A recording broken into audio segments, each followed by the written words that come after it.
Good afternoon बच्चों, ये class 12th है, इंग्लिश लैंग्वेज का टर्न है, पीरियड 9 है, 19/5/2021 का ये टर्न है। मैं पढ़ा रहा हूँ इस टर्न में सेक्शन। देखिए, मैं पहले पेपर का प्रारूप बता दे रहा हूँ। जो आपका पेपर आएगा, जो पेपर बना हुआ है, क्योंकि बोर्ड जो है अब आपका जो पुराना सिलेबस था, पुराने पैटर्न से जो पेपर आते थे वो एकदम चेंज हो गया है।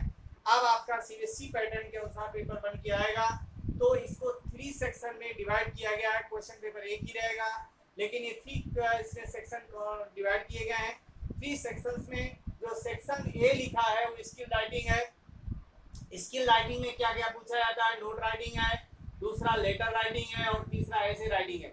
इस नोट राइटिंग में आपको नया टॉपिक लग रहा होगा, क्योंकि नोट राइटिंग इसके पहले नहीं पढ़ाई गई है।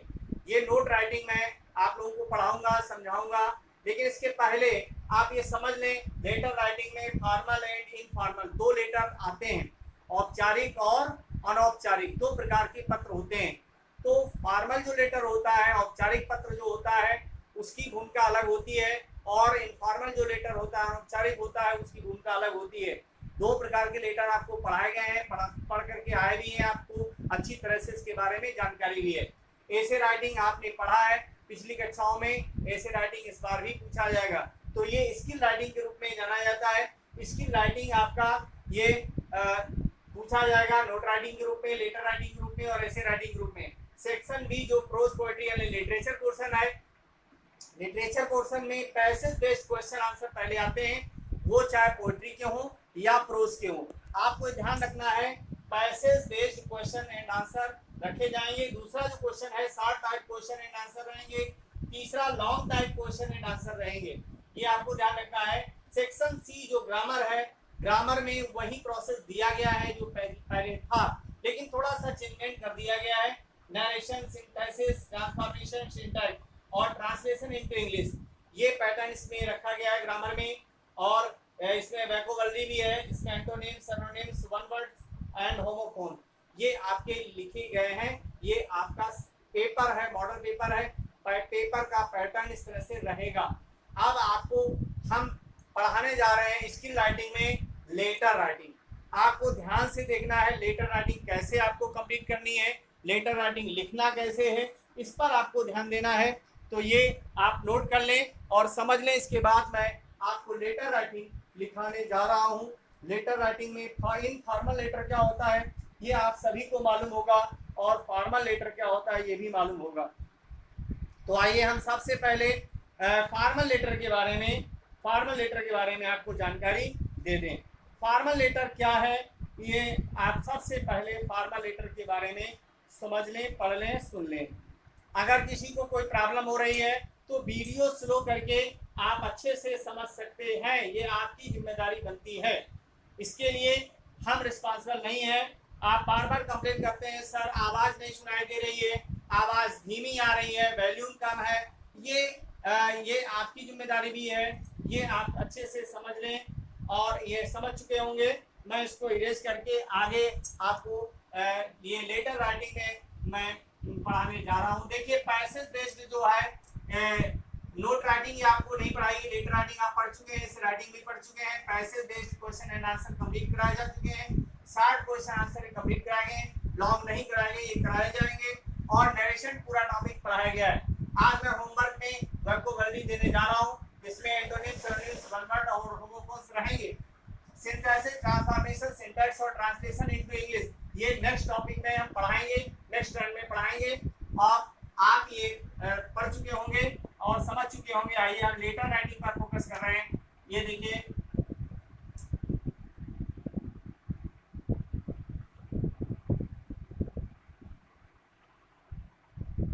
सबसे पहले formal letter.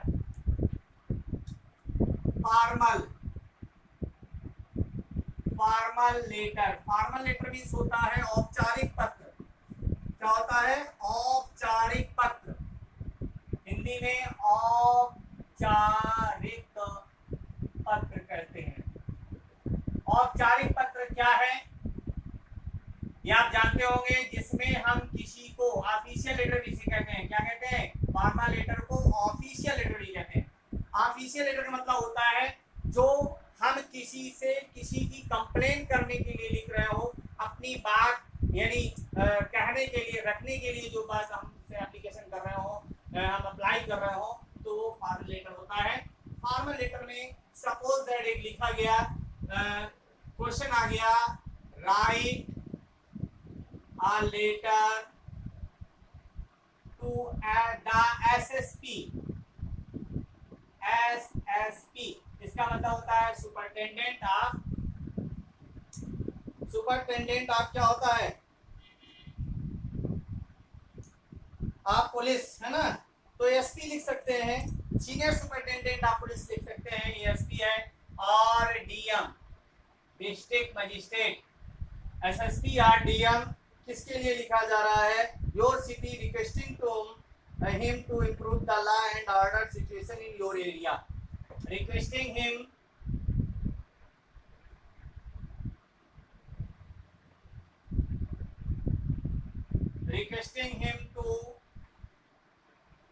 to follow law and to improve law and law means होता है कानून, and order situation in your area, and order situation in your area। Suppose that ये आपका क्वेश्चन रखा गया, क्वेश्चन पूछा गया, पेपर में आ गया, तो आप कैसे लिखेंगे। इसके लिखने के लिए फॉर्मल लेटर के लिए मैंने बताया था, सबसे पहले टू लिखते हैं। टू मीन्स होता है सेवा में होता है, वैसे टू का प्रयोग प्रीपोजिशन के रूप में होता है, टू का प्रयोग इंफिनिटिव के रूप में होता है, नॉन फ्रीड वर्ब बनाने में होता है, लेकिन यहाँ पर इसका मतलब है सेवा में। अब यहाँ पर हम किसका नाम लिखेंगे, अगर आप एसएसपी को लिख रहे हैं अथवा डीएम को लिख रहे हैं, तो दोनों में से किसी का आप यहाँ पर मेंशन कर सकते हैं, टू द डीएम यानी डिस्ट्रिक्ट मजिस्ट्रेट, समझ गए, टू द डीएम कानपुर नगर। अब यहाँ पर सब्जेक्ट डालेंगे, क्यों, विषय पर लिखने जा रहे हैं, किस विषय पर लिखने जा रहे हैं, जो विषय है उस पर लिखने जा रहे हैं। तो यहाँ पे लिखेंगे to request him improving law and order, improving law and order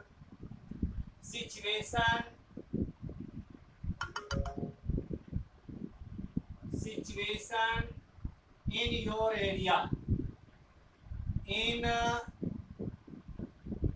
your area, ये आपको लिखना है और इन्वर्ट का क्लोज कर देना है। यहाँ पर क्लोज कर दिया आपने। अब यहाँ पर देखिए मेल या फीमेल कोई हो सकता है डीएम, तो लिखेंगे सर या मैडम।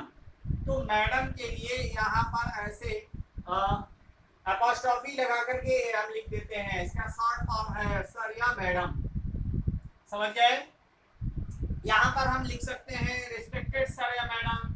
ये कॉपी करने का कोई नहीं है, केवल फॉर्मेट बताया जा रहा है, आपको कतई कॉपी नहीं करनी है, आपको अपने अकॉर्डिंग लिखना है, समझ गए। तो ये लिख दिया। आप यहाँ पे लिखेंगे respectfully I beg to say that, ये लिख सकते हैं, या यहाँ लिख सकते हैं due to with respect that, या ये लिख सकते हैं being given to understand that। अब इसमें से आप कोई भी लिख सकते हैं, ये लिख सकते हैं या ये लिख सकते हैं या ये लिख सकते हैं, इनमें से कोई भी लिख करके शुरू कर सकते हैं। इसके लिए आप कंपेल नहीं है कि सर नंबर 1 नंबर 2 नंबर 3 इसमें से कौन लिखे सर, ये आपके अकॉर्डिंग है, आपके सेंस के अकॉर्डिंग है, कौन सा आपको सही लगा। आपने इतना लिख लिया। इसके बाद आगे अपनी सिचुएशन बताएंगे कि आप किस एरिया में रह रहे हैं, आपका रेजिडेंस कहाँ है। तो ये दैट के बाद लिखेंगे I live at Shyam Nagar इन कानपुर। ये लिख दिया, आपने अपना रेजिडेंस बता दिया। आप अपना एड्रेस ही लिख सकते हैं, ये आप पर डिपेंड करता है, लेकिन इस पर ये कंपेल नहीं होंगे कि नहीं सर अब हमने इतना लिख दिया या हम ये कॉपी कर लेंगे। कॉपी नहीं करना, आपको कुछ भी नहीं करना, समझ गए।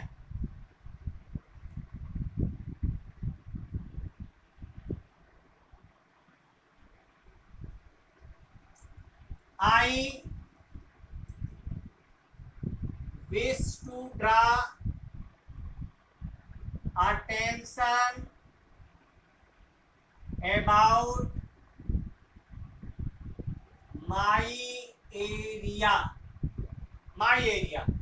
इसके बाद आगे लिखेंगे, ये लिखने की जरूरत नहीं है आपको, वहीं पर आप लिखें, उसी पर लिखते रहें। It has affected the normal life of people badly. It has affected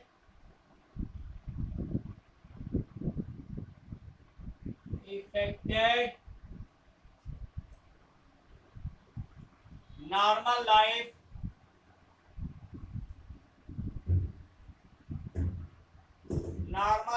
of the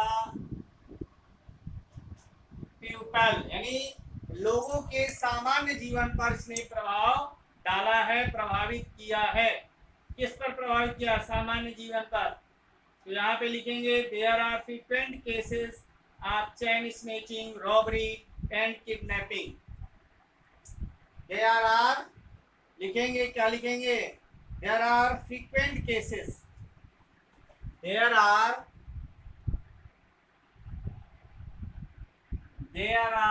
frequent cases about chain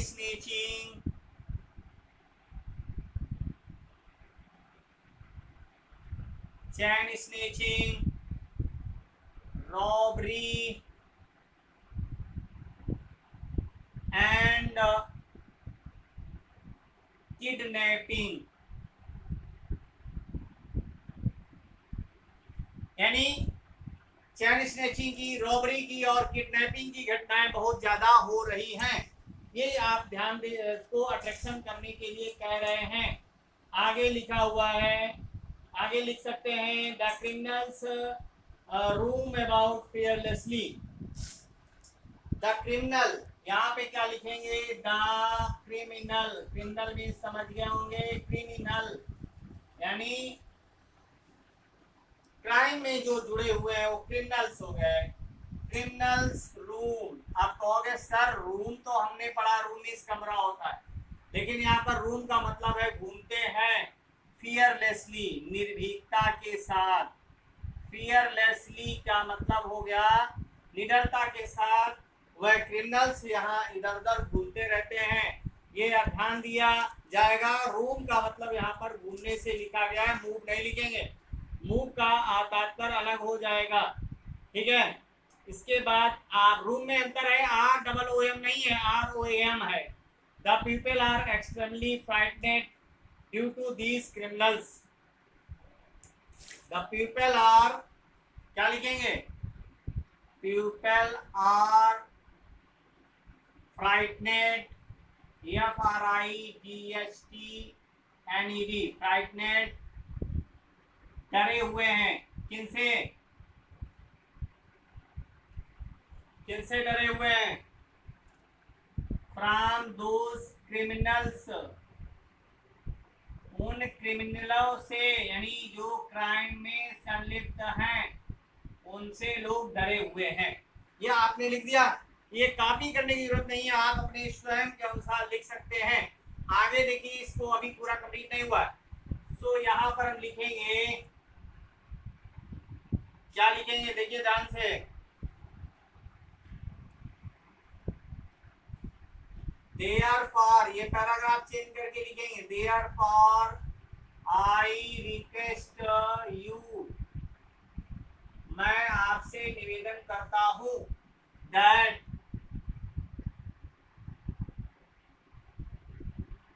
government should take action against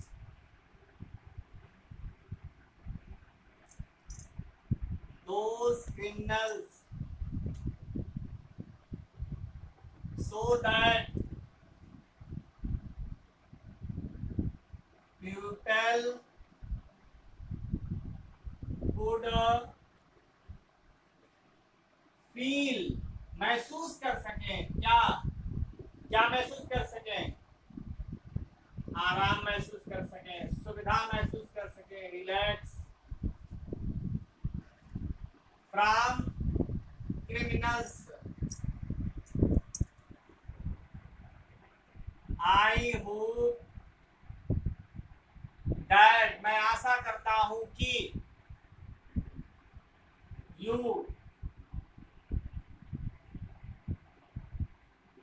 will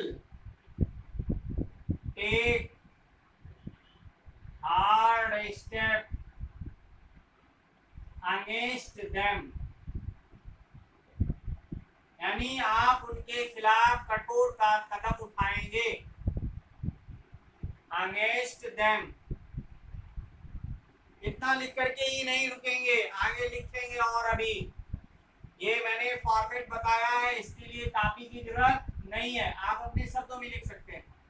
matter आपको डालना है, सेंटेंस आपको बनाने हैं, ये कभी भी रटने या रटाने की चीज नहीं है, और ना ही मैं इस पर फोकस कर रहा हूं कि आप रटें, ठीक है। I shall be highly obliged with your kind act, इतना लिख देंगे। मैं आपके इस दयालुतापूर्ण कार्य के लिए बहुत बहुत आभारी रहूंगा। अब यहाँ पे लिखेंगे योर सिंसियरली, क्या लिखेंगे, SINCERLY XYZ, और इधर लिखेंगे, यहाँ पर लिख सकते हैं थैंक्स, थैंकिंग यू, और डेट डाल करके लिख देंगे, ठीक है, 19/5/2021। तो ये आपको ये फॉर्मल लेटर लिखने का मैंने एक फॉर्मेट बताया है। औपचारिक पत्र क्या होते हैं ये आप अच्छे तरीके से समझ गए होंगे और ये लिखेंगे। अब प्रश्न है कि इनफॉर्मल लेटर क्या होते हैं। इनफॉर्मल लेटर होते हैं अनौपचारिक पत्र। अनौपचारिक पत्र किससे लिखे जाते हैं, किसके लिए लिखे जाते हैं, ये भी आपको जानकारी होगी। ये हमारे पर्सनल रिलेशन में लिखे जाते हैं। पर्सनल रिलेशन जैसे माता को, पिता को, भाई को, मित्र को, बहन को, ये सारे जो पत्र होते हैं वो इनफॉर्मल लेटर होते हैं। वो भी हम कल लिखाएंगे, नेक्स्ट टर्म में लिखाएंगे। Thank you all of you. ये वर्क आप सेंड करना मत भूलें, क्योंकि कल का वर्क किसी ने भी नहीं सेंड किया है, 12th भी। ये बहुत ही दुर्भाग्यपूर्ण बात है। It is very shameful for you because you have not sent your work daily. I hope that you will send your English work according to video. मेरी आवाज़ आपको अच्छी लग रही होगी, सुनाई दे रहा होगा। आप अवश्य ही अपना वर्क सेंड करें। Thank you all of you.